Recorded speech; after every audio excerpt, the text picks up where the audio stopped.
আহমদিয়া মুসলিম জামাত নিজেদেরকে মুসলমান দাবি করে। মুহতারাম হাজিরিন, তারা আমার আপনার নবী বিশ্বনবী জনাবে রাসূলুল্লাহ সাল্লাল্লাহু আলাইহি ওয়াসাল্লামকে শেষ নবী মানে না। আমার নবী বিশ্বনবী জনাবে রাসূলুল্লাহ সাল্লাল্লাহু আলাইহি ওয়াসাল্লামকে তারা বিভিন্ন ধরনের কটাক্ষ করে, সাহাবায়ে কেরামের বিরুদ্ধে বিশুদ্ধার করে। আল্লাহু আকবার। আল্লাহ পাক রব্বুল আলামিন বলছেন, মা কানা মুহাম্মাদুন আবা আহাদিম মির রিজালিকুম ওয়ালাকিন রাসূলুল্লাহ ওয়া খাতামান নাবিয়্যিন। আল্লাহর নবী বিশ্বনবী জনাবে রাসূলুল্লাহ সাল্লাল্লাহু আলাইহি ওয়াসাল্লাম বলেছেন, আনা খাতামুন নাবিয়্যিন লা নাবিয়্যা বাদি। আল্লাহ পাক রব্বুল আলামিন বলছেন, হাবিব আপনার পরে আর কাউকে নবুয়ত দিয়ে আমি আল্লাহ পাক দুনিয়াতে পাঠাবো না, আপনি শেষ নবী। আল্লাহর নবী বিশ্বনবী জনাবে রাসূলুল্লাহ সাল্লাল্লাহু আলাইহি ওয়াসাল্লাম বলেছেন, আনা খাতামুন নাবিয়্যিন, আমি শেষ নবী, আমার পরে আর কোন নবী আসবে না। আল্লাহর নবী বিশ্বনবী জনাবে রাসূলুল্লাহ সাল্লাল্লাহু আলাইহি ওয়াসাল্লাম আরো হাদিসের ভিতরে বলেছেন, লাউ কানা বাদি নাবিয়্যুন লাকানা উমর, আমার পরে যদি কেউ নবী হইতো তাহলে হযরত ওমর নবী হইতো। সুতরাং বোঝা গেল আমার আপনার নবী বিশ্বনবী জনাবে রাসূলুল্লাহ সাল্লাল্লাহু আলাইহি ওয়াসাল্লাম শেষ নবী। তিনার পরে অন্য কোন ব্যক্তিকে আল্লাহ পাক রব্বুল আলামিন নবুয়ত দিয়া দুনিয়াতে পাঠাবেন না। হযরত ঈসা আলাইহিস সালাতু ওয়াস সালাম আগমন করবেন সেটা ভিন্ন কথা, তিনি নবুয়ত প্রাপ্ত নবী, কিন্তু নতুন কোন ব্যক্তিকে নবুয়ত দিয়ে আল্লাহ পাক রব্বুল আলামিন দুনিয়াতে পাঠাবেন না। সুতরাং আমার নবী বিশ্বনবী জনাবে রাসূলুল্লাহ সাল্লাল্লাহু আলাইহি ওয়াসাল্লামকে যারা শেষ নবী মানবে না তারা মুসলিম না কাফের? আর জোরে কোন মুসলিম না কাফের? আর জোরে কোন মুসলিম না কাফের? বলেন কাফের, কাফের। কাদিয়ানীরা কাফের। আর জোরে কোন, আর জোরে কাফের, কাফের। নবীর পরে নবী নাই। আরে স্লোগান দেন, আরে সংসদে আইন চাই। নবীর পরে নবী নাই, সংসদে আইন চাই। নবীর পরে কি নাই? নবী নাই। তারা যদিও নাকি তারা নিজেদেরকে আহমদিয়া মুসলিম জামাত বলে, তারা নিজেদেরকে মুসলিম দাবি করে। মুহতারাম হাজিরিন, আমরা এজন্যই তাদের বিরুদ্ধে আমরা কঠিন। কিন্তু কেন তারা অমুসলিম হইয়া কি বলে মুসলিম হয়? আমরা হিন্দুদের বিরুদ্ধে কথা বলি না, আমরা খ্রিস্টানদের বিরুদ্ধে কথা বলি না। কেন? তাদের ধর্ম তারা পালন করবে, তাদের মন্দিরে তারা যা ইচ্ছা তা করুক, তারা পূজা করুক, যা করুক। তাদের পূজা করতে গিয়ে যদি কোনো সমস্যা হয়, এটা নিরাপত্তা দায়িত্ব কার? আমাদের। তাদেরকে আমরা বাধা দিই? খ্রিস্টানরা তাদের গির্জায় তারা আবাদত করবে, ইহুদিরা তাদের কানিসের মধ্যে আবাদত করবে, আমরা কি বাধা দিই? বাধা দিই না। আপনারা বলতে হুজুর তারা তো মুসলিম দাবি করে, তাদেরকে কোনো বাধা দেন? আমার পরিষ্কার ভাষা মুহতারাম হাজরিন, আমাদের সেতুগঙ্গা বাজারে গোস্ত বিক্রি হয়নি, গরু গোস্ত বিক্রি হয়নি? আরো জোরে কোন? গরুর গোস্ত বিক্রি হয়। কোন ব্যক্তি সাইনবোর্ড লাগাইছে এখানে গরুর গোস্ত বিক্রি করা হয়, কিন্তু পরের দিন দেখলেন আল্লাহ সে কুকুর একটা জবাই কইরা, শুকর একটা জবাই কইরা এখানে শুকরের গোস্ত বিক্রি করতেছে, কুকুরের গোস্ত বিক্রি করতেছে। তখন আপনারা তাকে কি গরু গোস্ত বিক্রি করতেছে এটা মনে করবেন, নাকি সে শুকরের গোস্ত বিক্রি করতেছে, এরকম ভাবে কুকুরের গোস্ত বিক্রি করতেছে, এর অপরাধে তাকে গণদোলাই দিবেন? কথা কন না কেন? গণদোলাই কেন? সাইনবোর্ড লাগাইছে গরুর গোস্ত বিক্রি হয়, কিন্তু শুকরের গোস্ত বিক্রি করে, কুকুরের গোস্ত বিক্রি করে।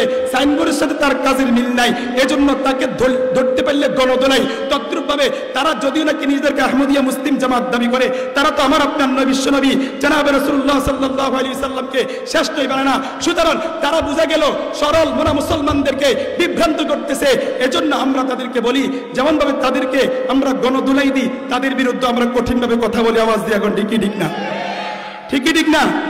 মুহতারাম হাজিরিন, তো বলতেছিলাম ইহদিনাস সিরাতাল মুস্তাকিম, আহলে সুন্নাত ওয়াল জামাতের পথের উপর আমাদেরকে থাকতে হবে। এই ছাড়া ভিন্ন পথে যদি আমি চলি তাহলে আমার জন্য ধ্বংস অনিবার্য। বলছিলাম সঠিক পথ হচ্ছে সিরাতুল মুস্তাকিম, হচ্ছে আহলে সুন্নাত ওয়াল জামাতের পথ। আমাদেরকে ডাকবে, যাওয়া যাবে। শিয়ার আমাদেরকে ডাকবে, যাওয়া যাবে। হিজবুত তাওহীদ আমাদেরকে ডাকবে, যাওয়া যাবে। বিভিন্ন মাজারপন্থীরা যারা শিরক বেদাতে লিপ্ত তারা আমাদেরকে দাওয়াত দিবে, তাদের দাওয়াত কবুল করা যাবে? যাবে? যাবে? তাহলে কোন পথে চলবে? ইহদিনাস সিরাতাল মুস্তাকিম। হুজুর নিয়ে আসেন ইহদিনাস সিরাতাল মুস্তাকিম। রাজি আছেন তো ইনশাআল্লাহ? তাহলে এই সমস্ত ফারাকে বাতিলা তাদের বিরুদ্ধে আমাদেরকে সোচ্চার থাকতে হবে। কাদিয়ানী, শিয়া, হিজবুত তাওহীদ যারা মাজারে সিজদা করে, অথচ একটা সিজদার মূল্য কত জানেন? ক্বালান নবী সাল্লাল্লাহু আলাইহি ওয়াসাল্লাম সিজদাতুন ওয়াহিদাতুন খায়রুম মিনাদ দুনিয়া ওয়া মা ফিহা। আল্লাহর নবী বিশ্বনবী জনাবে রাসূলুল্লাহ সাল্লাল্লাহু আলাইহি ওয়াসাল্লাম বলছেন, একটা সিজদার মূল্য আল্লাহ পাক রব্বুল আলামিনের কাছে এত বেশি, দুনিয়া এবং দুনিয়ার মধ্যে যা কিছু আছে একটা সিজদার মূল্য রব্বুল আলামিনের কাছে এর চাইতেও বেশি, কোটি কোটি গুণ বেশি দামি। সিজদার মূল্য আছে না নাই? এজন্য আমরা বলি, हम सजदा कर नहीं सकते किसी दरबार के आगे, हम सजदा कर नहीं सकते किसी दरबार के आगे, हर के सरकार झुकती हैं मेरे सरकार के आगे, हर के सरकार झुकती हैं मेरे सरकार के आगे, उधर लश्कर पे लश्कर उधर है 313। अल्लाह अकबर। আমরা এজন্য বলি हम सजदा कर नहीं सकते किसी दरबार के आगे, हर के सरकार झुकते हैं मेरे सरकार के आगे। এজন্য আমরা বলি, আমরা কোন রাজা বাচ্চার সামনে মাথা নত করতে পারি না। পৃথিবীর মধ্যে যত রাজা বাচ্চা আছে সকলকে কার সামনে মাথা নত করতে বাধ্য? আর কথা কর না। পৃথিবীর মধ্যে যত রাজা বাচ্চা আছে, যত ক্ষমতাধর আছে, কার সামনে তিনি? আল্লাহর সামনে মাথা নত করতে বাধ্য। সুতরাং আমরা কোন সরকারকে, আমরা কোন এরকম ভাবে বিভিন্ন রাষ্ট্রে যত প্রভাবশালী আছে তাদেরকে সেজদা দেওয়ার মালিক, সেজদা দাও আমরা দিতে পারবো না। কেন? তারা আবার রবকে সেজদা করে, আমরা কাকে সেজদা দিব? রবের সামনে মাথা নত। ভয় করবেন কাকে? আর যখন কাকে? রব্বুল আলামিনের ভয় অন্তরে জাগ্রত করতে হবে। রাজি আছেন তো ইনশাআল্লাহ? প্রিয় হাজিরিন, আজকের আলহামদুলিল্লাহ আমাদের ঢাকার মেহমান আমার মনে চলে আসছে। আপনারা সময় দিবেন তো ইনশাআল্লাহ? সময় দিবেন তো ইনশাআল্লাহ? একটা দিন সময় দিবেন তো ইনশাআল্লাহ? আলহামদুলিল্লাহ, খুব মাগরিবের পরে যিনি আলোচনা করছেন হযরত মাওলানা মুফতি শিবলি আহমদ উজানি হাফিজাহুল্লাহ, আলোচনাটা কত তীক্ষ্ণ, কত চমৎকার একটা আমলি আলোচনা করেছেন, কল্পনা করা যায়। আমি তো মনে করি শুধু ওনার আলোচনাকে যদি আপনারা ফলো করেন, ওনার আলোচনা যদি একটু আপনারা খেয়াল করেন, যে উনি বলছে আয়াতুল কুরসির ফজিলত, তাজিয়ে ফাতিমির ফজিলত, এগুলো যদি আপনারা আমল করতে পারেন আপনাদের জীবন পরিবর্তন হয়ে যাবে ইনশাআল্লাহ। এজন্য প্রিয় হাজিরিন, যে সমস্ত আলোচকরা আলোচনা করবে তাদের থেকে আপনারা একটা হলো আমলের নিবে, একটা আমল হলো কি নিবেন। আমি তো এলাকার মানুষ, প্রতি জুমার আলোচনা শোনেন, এজন্য আমি এদিক সেদিক থেকে দু চারটা কথা বললাম আর কি। মাঠটা একটু গোলাইলাম, মাঠটা কি গোলাইলাম, বুঝেন না? মাঠটা একটু কি করলাম কন? গোলাইলাম। আমি একটা সবক দিই, সর্বশেষ কথা, জি ইনশাআল্লাহ আজকে থেকে ইস্তেগফার করব। কি করব? ইস্তেগফার করলে লাভটা কি হবে? কি লাভটা হবে? একটা ঘটনা বলে আমি আলোচনা শেষ করব।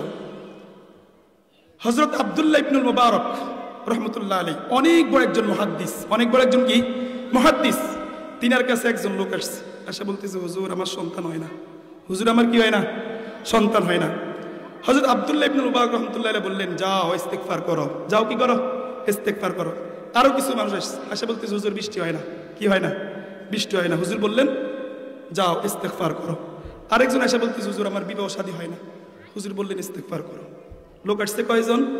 তিনজন। আমল দিছে কয়টা? একটা। এরপর হযরতের শাগরিদ যারা ছিল, মুরিদ যারা ছিল, আশপাশ যারা জিজ্ঞেস করলো, হুজুর বুঝলাম না, তিন ধরনের মানুষ আসলো, তিন ধরনের রোগ নিয়ে, কিন্তু আপনি ওষুধ একটা দিলেন। ওষুধ কয়টা? একটা। কোন ডাক্তার যদি জ্বরের লাই, মাথা ব্যথার লাই, ক্যান্সারের লাই, আলসারের লাই শুধু নাফা দেয়, কি দেয়? তা আমরা মানে ডাক্তার কি হা বলে না? ডাক্তার কি? জিজ্ঞেস করার পরে হযরত আব্দুল্লাহ ইবনে মুবারক রাহমাতুল্লাহ আলাইহি বললেন, তোমরা কি কুরআনুল কারীমের তেলাওয়াত করো না?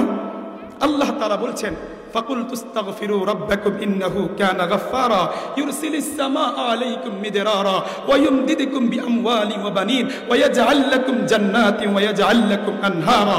আল্লাহ পাক রব্বুল আলামিন তো বলছেন, তোমরা যদি ইস্তেগফার করো আমি আল্লাহ তোমাদের জীবনের সমস্ত গুনাহগুলো মাফ করে দিব।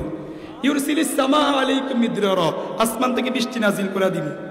ওয়া ইউমদিদুকুম বিআমওয়াল, তোমাদের অর্থ সম্পদের মধ্যে বরকত দিয়া দিব, সন্তান সন্ততির মধ্যে বরকত দিয়া দিব।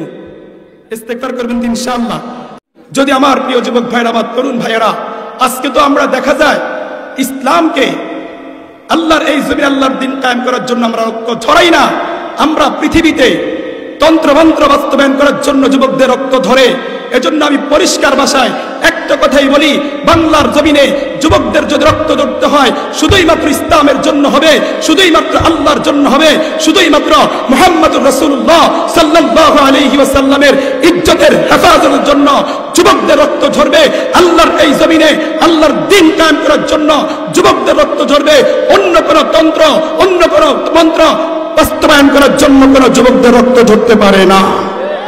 রক্ত ঝরা বৈধ হবে, কথা বুঝেন নাই?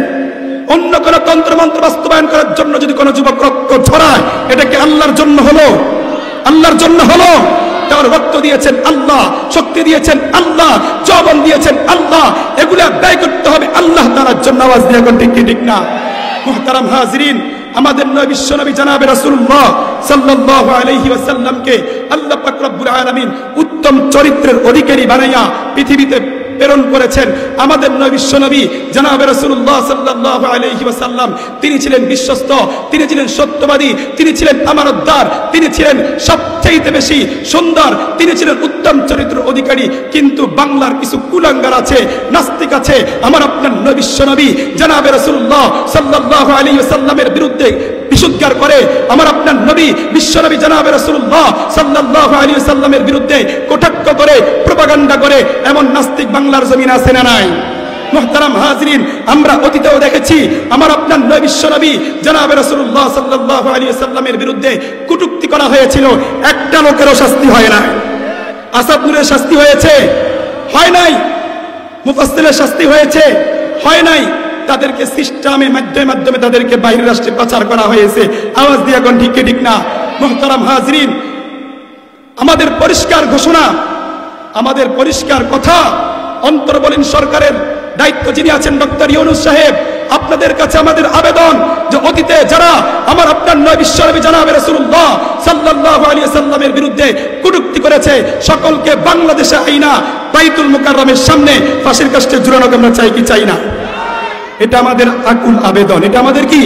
দু চারটা নাস্তিকের যদি শাস্তি হইতো, অন্য কোন কুলাঙ্গার, অন্য কোন নাস্তিক আমার আপনার নবী বিশ্বনবী জনাবে রাসূলুল্লাহ সাল্লাল্লাহু আলাইহি ওয়াসাল্লামের বিরুদ্ধে কথা বলার সাহস পেত না। পেত? তারা কোরআনকে সামনে আইনা কোরআনকে ছিঁড়ে ফেলে। এত বড় দুঃসাহস, এত বড় দুঃসাহস! এই কোরআনের ব্যাপারে এই ধরনের কার্যক্রম তারা করতে পারে, তাদের শাস্তি আমরা দেখি না। তাদের শাস্তিও আমরা চাই কি চাই না? রাজি আছেন তো ইনশাআল্লাহ? বাংলাদেশকে নাস্তিক মুক্ত করতে হবে। কি মুক্ত করতে হবে? নাস্তিক মুক্ত করতে হবে। মুহতারাম হাজিরিন, আমার আপনার নবী বিশ্বনবী জনাবে রাসূলুল্লাহ সাল্লাল্লাহু আলাইহি ওয়াসাল্লামের আদর্শকে আমাদের ব্যক্তিগত জীবনে, আমাদের পারিবারিক জীবনে, সামাজিক জীবনে, আন্তর্জাতিক জীবনে, প্রত্যেকটা সেক্টরে আমার আপনার নবী বিশ্বনবী জনাবে রাসূলুল্লাহ সাল্লাল্লাহু আলাইহি ওয়াসাল্লামের আদর্শকে বাস্তবায়ন করা লাগবে। আওয়াজ দিয়ে বলেন ঠিক কি ঠিক না? প্রিয় হাজিরিন, কিন্তু আজকে আমরা আমল করি না। আজকে আমরা কি করি না? আমল করি না।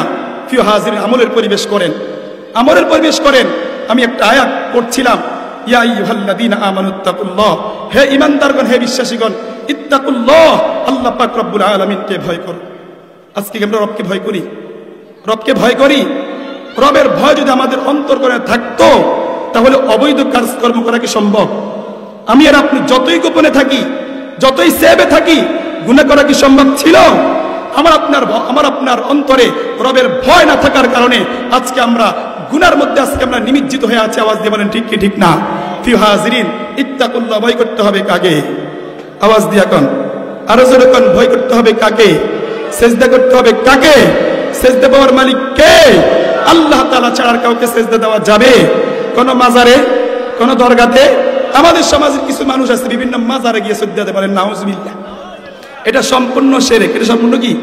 মাজার জিয়ারত করা ভিন্ন বিষয়, কিন্তু অনেককে আমরা সচক্ষে দেখেছি মাজারকে সামনে রাইখা সেজদা করতেছে, বলেন নাউজুবিল্লাহ। কত বড় মারাত্মক অপরাধ! আল্লাহর রাসূল সাল্লাল্লাহু আলাইহি ওয়াসাল্লাম বলছেন, সিনতানে মুজিবাতান, ক্বালা রাজুল ইয়া রাসূলুল্লাহ মাল মুজিবাতান, ক্বালা মান মাতা ইউশরিকু বিল্লাহি শাইআন দাখালান নার ওয়া মান মাতা লা ইউশরিকু বিল্লাহি শাইআন দাখালাল জান্নাহ। আল্লাহর নবী বিশ্বনবী জনাবে রাসূলুল্লাহ সাল্লাল্লাহু আলাইহি ওয়াসাল্লাম বলেছেন, দুটো জিনিস এমন আছে যে দুটো জিনিসকে আবশ্যক করে নেয়। একজন সাহাবী জিজ্ঞেস করলেন, ওগো আল্লাহর নবী, এমন দুটো জিনিস কি আছে যে দুটো জিনিসকে আবশ্যক করে নেয়? আল্লাহর নবী বিশ্বনবী জনাবে রাসূলুল্লাহ সাল্লাল্লাহু আলাইহি ওয়াসাল্লাম বলেছেন, যে ব্যক্তি এমন অবস্থায় ইন্তেকাল করেছে যে তার আমলনামার মধ্যে শিরক আছে, তার জন্য জাহান্নাম অবধারিত হয়ে যায়। আর জোরে কন্না নাউজুবিল্লাহ। আর যে ব্যক্তি এমন অবস্থায় ইন্তেকাল করেছে তার আমলনামার মধ্যে কোনো শিরক নাই, শিরকের গন্ধ নাই, আল্লাহর নবী বিশ্বনবী জনাবে রাসূলুল্লাহ সাল্লাল্লাহু আলাইহি ওয়াসাল্লাম বলেছেন, দাখালাল জান্নাহ, তার জন্য আল্লাহর তৈরি জান্নাত ওয়াজিব হয়ে যায়, অবধারিত হয়ে যায়। এজন্য শিরক মুক্ত ইবাদত করতে হবে। বলেন কি মুক্ত? শিরক মুক্ত ইবাদত করতে হবে, বেদাত মুক্ত ইবাদত করতে হবে, তাহলে আমরা জান্নাতের পথিক হতে পারবো। আর যদি শিরক যুক্ত ইবাদত করি, বেদাত যুক্ত ইবাদত করি, এই ইবাদত আমাকে আপনাকে জান্নাতে তো নেওয়া দূরের কথা, জাহান্নামে নিয়ে যাবে। কোথায় নিয়ে বলেন না? জাহান্নামে নিয়ে যাবে। আল্লাহু আকবার। ইহদিনাস সিরাতাল মুস্তাকিম, আমাদেরকে তো সিরাতে মুস্তাকিমের উপর নজর থাকতে হবে। সিরাতে মুস্তাকিম কোনটা? আল্লাহর নবী বিশ্বনবী জনাবে রাসূলুল্লাহ সাল্লাল্লাহু আলাইহি ওয়াসাল্লাম একদিন একটা সোজা রেখা দিলেন, একটা রেখা দেওয়ার পরে দুই পাশে আরো কয়েকটা রেখা দিলেন।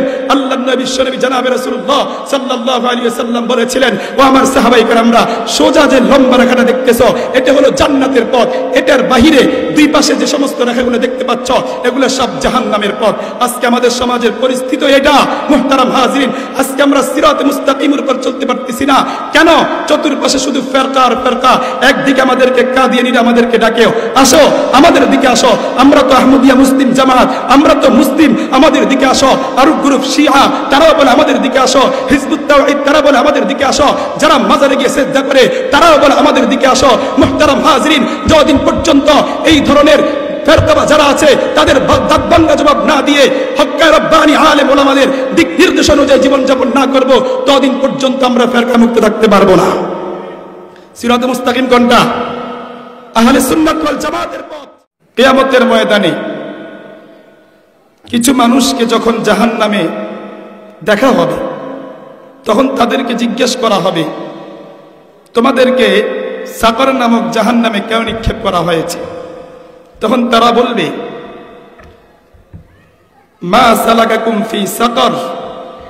ক্বালু লাম নাকু মিনাল মুসাল্লিন ওয়া লাম নাকু নুতঈমুল মিসকিন ওয়া কুননা নাখুদু মাআল খাইদিন।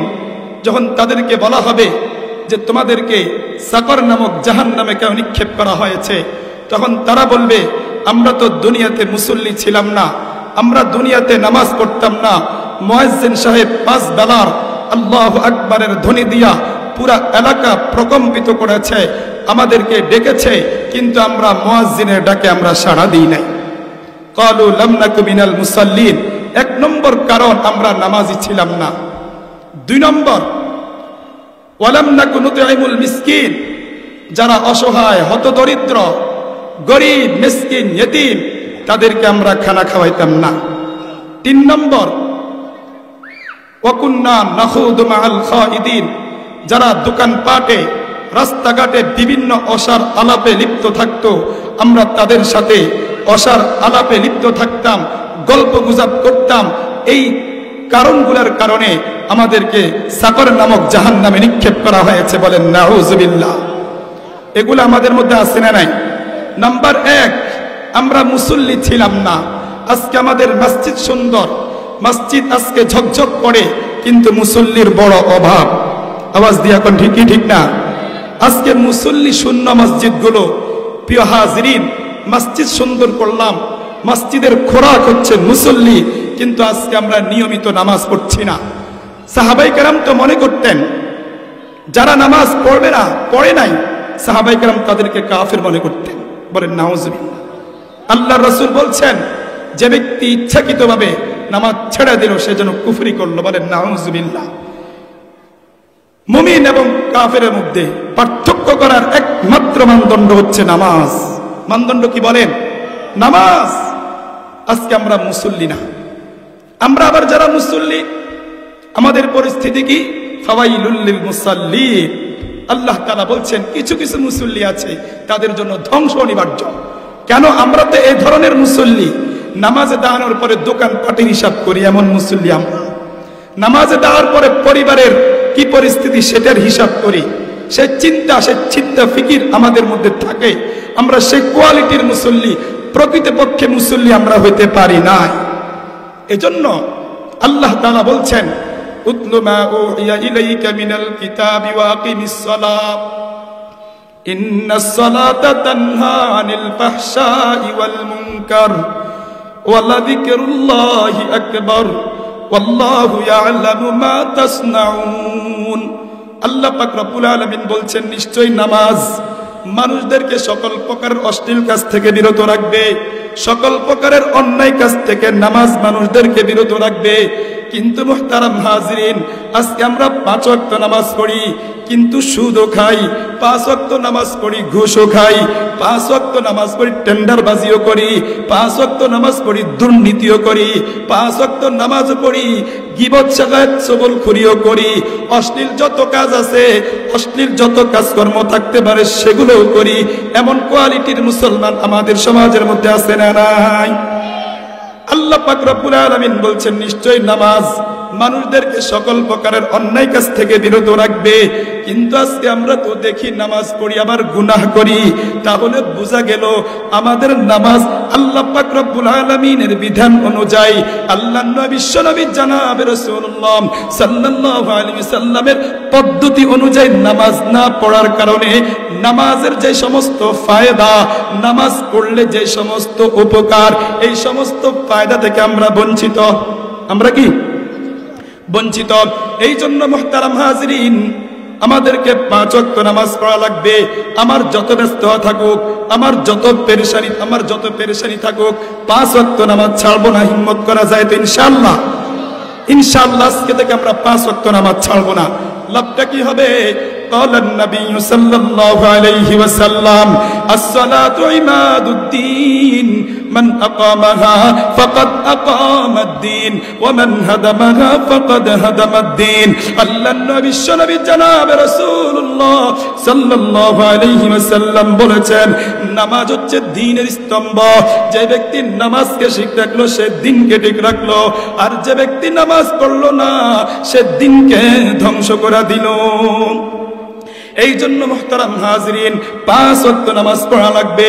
5 ওয়াক্ত নামাজ যদি আপনি নিয়মিত পড়েন, আল্লাহ পাক রব্বুল আলামিন আপনাকে সকল গুনাহ থেকে মুক্তি দিয়ে দিবেন। আল্লাহর নবী বিশ্বনবী জনাবে রাসূলুল্লাহ সাল্লাল্লাহু আলাইহি ওয়াসাল্লাম একদিন সাহাবায়ে কেরামদেরকে লক্ষ্য করে বলেছিলেন, ও আমার সাহাবায়ে কেরামরা, তোমাদের বাড়ির সামনে যদি একটা পুকুর থাকে, এই পুকুরের মধ্যে কোন ব্যক্তি যদি দৈনিক 5 বার গোসল করে, তার শরীরের মধ্যে কোন ময়লা আবর্জনা থাকতে পারে কিনা? সাহাবায়ে কেরাম বললেন, ও আল্লাহর নবী, কোন ব্যক্তি যদি দৈনিক 5 বার গোসল করে তাহলে তার শরীরের মধ্যে কোন ময়লা আবর্জনা থাকতে পারে না। আল্লাহর নবী বিশ্বনবী জনাবে রাসূলুল্লাহ সাল্লাল্লাহু আলাইহি ওয়াসাল্লাম বলেছেন, ও আমার সাহাবায়ে কেরামরা শুনো, যেই ব্যক্তি দৈনিক 5 ওয়াক্ত নামাজ পড়বে তার আর কোনো গুনাহ থাকবে না। এজন্য 5 ওয়াক্ত নামাজ পড়বেন ইনশাআল্লাহ। তাহলে নামাজ পড়লে আল্লাহ পাক রব্বুল আলামিন সকল প্রকারের অন্যায় কাজ থেকে বিরত রাখবে। আজকে তো আমাদের সমাজের মধ্যে অন্যায়ের অভাব নাই। আওয়াজ দিয়ে কোন ঠিক কি ঠিক না? আজকে কয় তারিখ? কয় তারিখ? সামনের একটা তারিখ আছে, যুবক যুবতীদের জন্য অত্যন্ত গুরুত্বপূর্ণ একটা তারিখ এবং স্মরণীয়, সেটা হলো 14 ফেব্রুয়ারি। সেটা কি বলেন? এটার নাম দেওয়া হয়েছে ভ্যালেন্টাইন্স ডে। ভ্যালেন্টাইন্স ডে তার মানে হলো বিশ্ব ভালোবাসা দিবস। নাউজুবিল্লাহ।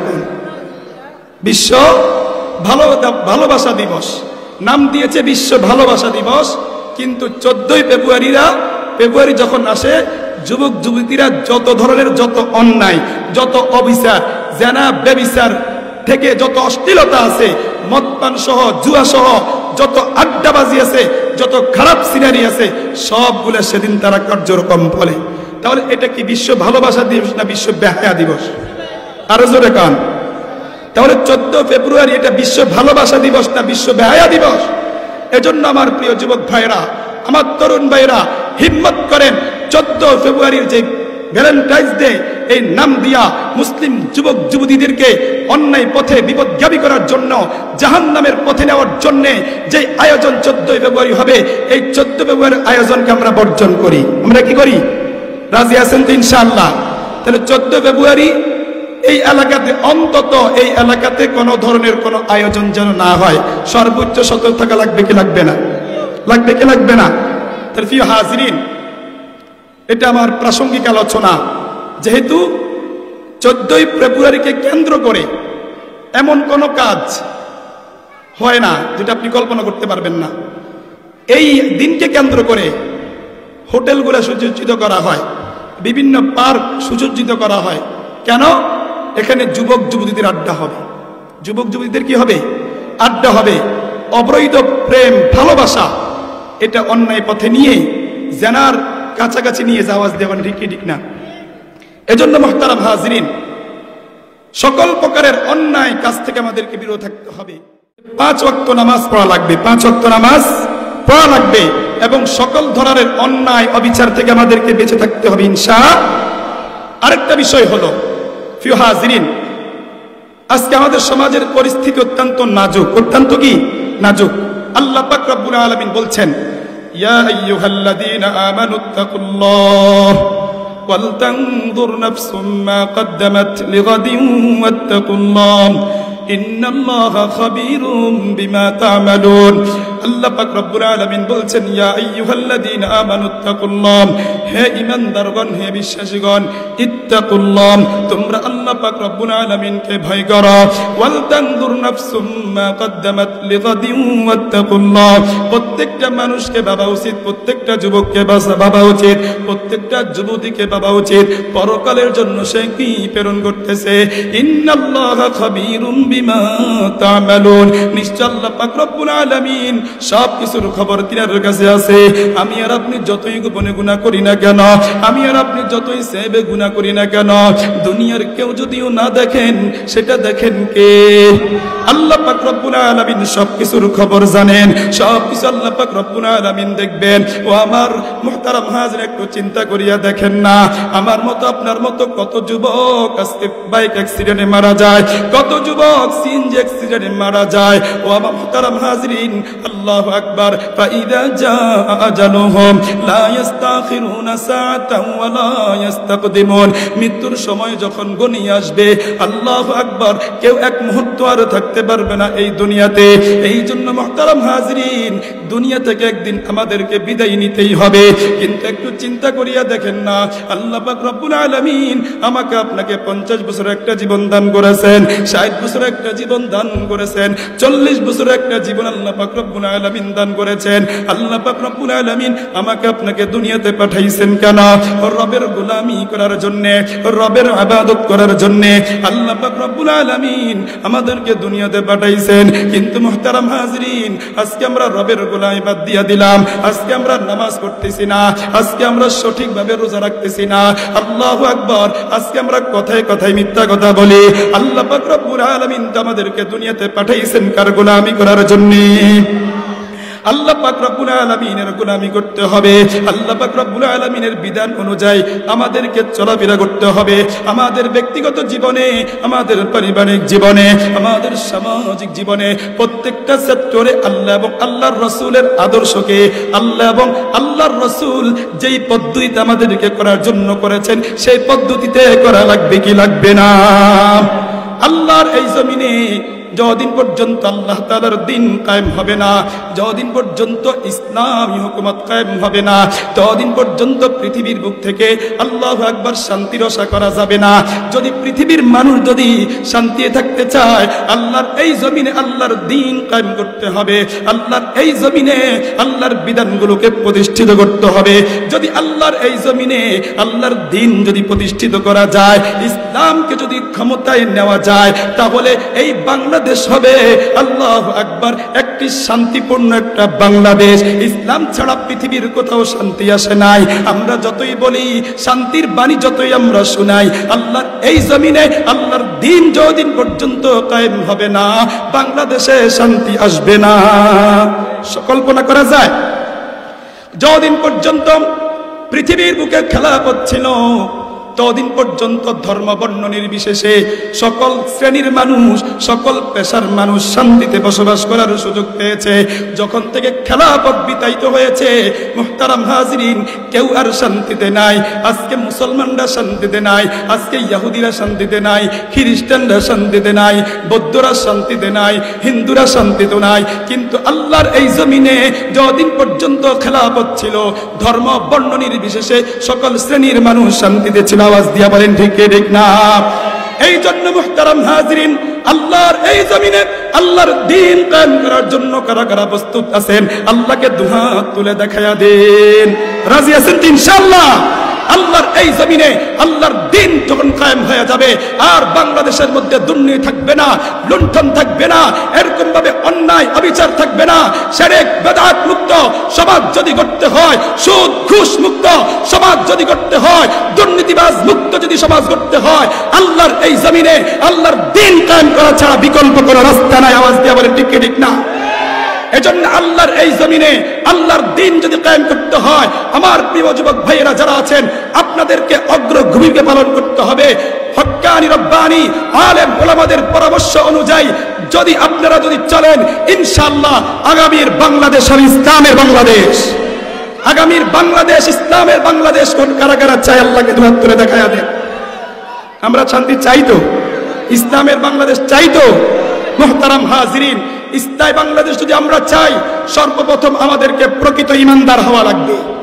আমাদেরকে প্রকৃত ঈমানদার হওয়া লাগবে, 5 ওয়াক্ত নামাজি হওয়া লাগবে, মুত্তাকি হওয়া লাগবে, পরহেজগার হওয়া লাগবে, তাহাজ্জুদ গুজার হওয়া লাগবে, জিকিরকারী হওয়া লাগবে। এই কোয়ালিটির ঈমানদারদের মাধ্যমেই সম্ভব আল্লাহর এই জমিন আল্লাহর দ্বীন কায়েম করা। আল্লাহর দ্বীনের কথা মুখে বললে হবে না, আল্লাহর দ্বীন কায়েমের কথা যতই আমি আর আপনি মুখে বলি না কেন, আল্লাহর এই জমিন আল্লাহর দ্বীন কায়েম হবে না যতক্ষণ পর্যন্ত প্রকৃত ঈমানদার না হবেন, যতক্ষণ পর্যন্ত আমলে সালিহা করবেন। ঈমানদার হওয়ার পরে আমলে সালিহা যখন করবেন, আল্লাহর এই জমিন আল্লাহর দ্বীন কায়েম হয়ে যাবে ইনশাআল্লাহ। ইনশাআল্লাহ। তাহলে ঈমানদার হওয়া লাগবে, প্রকৃত ঈমানদার। 2 নম্বর, ওয়ামিলুস সালিহাত। ওয়ামিলুস সালিহাত, আমাদেরকে নেককার হইতে হবে, ভালো কাজগুলো করতে হবে। আল্লাহ পাক রব্বুল আলামিন আমাদেরকে যে সমস্ত আদেশকে পালন করার জন্য বলেছেন, সে সমস্ত আদেশগুলোকে পালন করতে হবে। যে সমস্ত কাজ থেকে নিষেধ করেছেন, সে সমস্ত সকল কাজকে বর্জন করতে হবে। এজন্য হিম্মত করা যায় তো ইনশাআল্লাহ, যে আজকে থেকে আমি সুদ খাবো না, আজকে থেকে ঘুষ খাবো না, আজকে থেকে পরকীয়া করবো না, আজকে থেকে অবৈধ রিলেশন রাখবো না, আজকে থেকে অন্যায় কাজের সাথে জড়িত হব না, আজকে থেকে ইনশাআল্লাহ ইয়াবার সাথে জড়িত হব না, গাঞ্জার সাথে জড়িত হব না, ফ্রি ফায়ারের সাথে জড়িত হবে না, টেন্ডারবাজির সাথে জড়িত হবে না। রাজি আছেন তো ইনশাআল্লাহ? এগুলা যদি মুক্ত সমাজ করেন, আস্তে আস্তে যদি জীবন পরিবর্তন করেন, ইনশাআল্লাহ রাষ্ট্রের ভিতরে শান্তি আসবে, আশা করা যায়। আমার ঘর ঠিক করতে হবে, আমার ঘর ঠিক করতে হবে, সমাজ ঠিক করতে হবে, মহল্লা ঠিক করতে হবে। এই জন্য মুহতারাম হাজিরিন, সুদ মুক্ত সমাজ গড়তে হবে, সুদ মুক্ত সমাজ গড়তে হবে, ঘুষ মুক্ত সমাজ গড়তে হবে, ইয়াবা মুক্ত সমাজ গড়তে হবে, গাঞ্জা মুক্ত সমাজ গড়তে হবে। আওয়াজ দিয়ে এখন ঠিক ঠিক না? আজকে আমাদের সমাজের মধ্যে ইয়াবা আসেনি, গাঞ্জা আসেনি, কম না বেশি? প্রত্যেকটা বাড়িতে আছে মনে হয়। আল্লাহ মাফ করুক, আল্লাহ মাফ করুক। প্রিয় হাজিরিন, আমার যুবক ভাইয়েরা, আমার তরুণ ভাইয়েরা, যারা এই ধরনের কার্যকলাপের সাথে জড়িত, তাদের পরিস্থিতি একটু দেখেন। তাদের পুরো জীবনকে তারা ধ্বংস করে দিচ্ছে, চরিত্র ধ্বংস করে দিচ্ছে, যৌবন শেষ করে দিচ্ছে। এই যৌবন দান করেছেন কে? যৌবন দান করেছেন কে? রক্ত দান করেছেন কে? শক্তি দান করেছেন কে? এই যৌবনের খেয়ানত করা যাবে না। এই শক্তিকে শক্তি দিয়েছেন, যৌবন দিয়েছেন, অন্যায়ভাবে এগুলা বিপদ, অন্যায় পথে ব্যয় করা যাবে যাবে না। তো আল্লাহর এই জমিন আল্লাহর দ্বীন কায়েম করার ক্ষেত্রে আমাদের কি করতে হবে? অগ্রগতি পালন করতে। তাহলে আরো জোরে কান, যৌবন দান করেছেন কে? শক্তি দিয়েছেন কে? ক্ষমতা দিয়েছেন কে? এগুলা কার জন্য ব্যবহার করতে হবে? আল্লাহ এবং আল্লাহর রাসূলের